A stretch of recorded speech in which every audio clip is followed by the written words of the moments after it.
One of the dumbest love stories I have seen.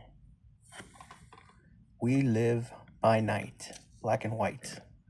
Movie is black and white. Now, the movie is about a couple of thieves. Teenage thieves. Boy and a girl. 1940s, 1930s, I don't know. Possibly 1940s, 1950s. Thief, girl, thief, boy. Ghetto people. Bandits.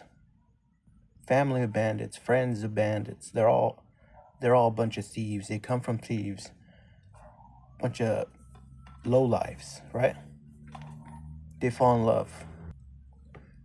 They get married in one of those $20 marriage places, and they buy a car, a convertible. $3,000 for a used convertible, and they pay all cash because they're thieves. They steal lots of money. They have the money. So basically, they go on this joyous trip. The two teenagers, female and the one male, and they just have the time of their lives, right? As newlyweds. That's basically the premise of the movie. One thing I forgot to leave out: the man is a murderer. The boy, I don't know who he is. That boy right there. He's a murderer. He killed somebody. But he killed somebody when he was like 15 or 16 years old. So he thinks he's going to get away with it because a child cannot be tried as an adult. So he just basically needs he thinks in his brain, he needs a good lawyer to set him free. Now, the love story, it's basically a love story, the whole thing. The girl is too infatuated with this guy. That's what makes me sick. This guy could tell her that she looks horrible and she's so in love with this guy. She was like head over heels in love with this guy. He couldn't say anything. And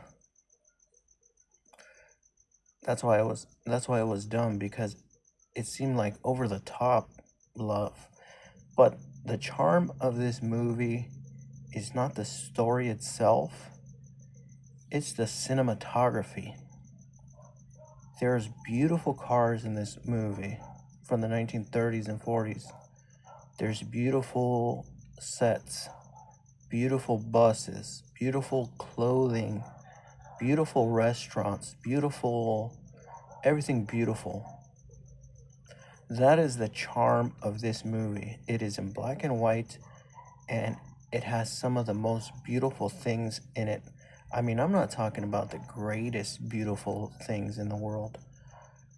It just has some beautiful things, beautiful cars, beautiful this. Still pretty mediocre. It is not the greatest cinematography ever. But I really did love looking at their clothing. I was looking at the girl's clothing and I was like, oh my god. She has like houndstooth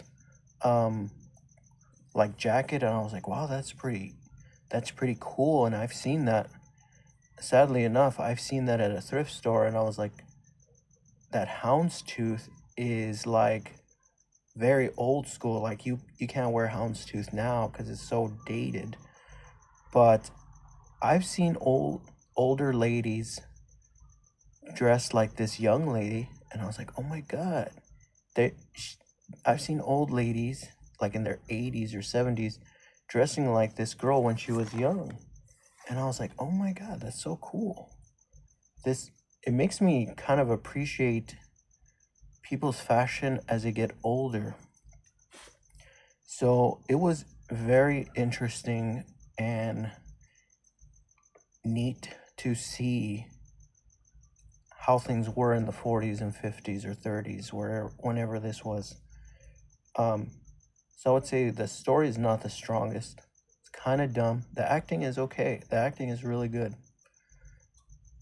But it mostly shines in the cinematography. That's where it shines. And for that, I would say definitely get it in your collection, but don't pay more than $3 for it. Try to watch it before you buy it so that you can see what I'm talking about. You watch it, you see, okay, is this something I would want to watch, rewatch? Black and white movies like this, they're kind of boring and dumb. Love to watch those during Thanksgiving. That's the best time to watch black and white movies, is during the fall season around Thanksgiving.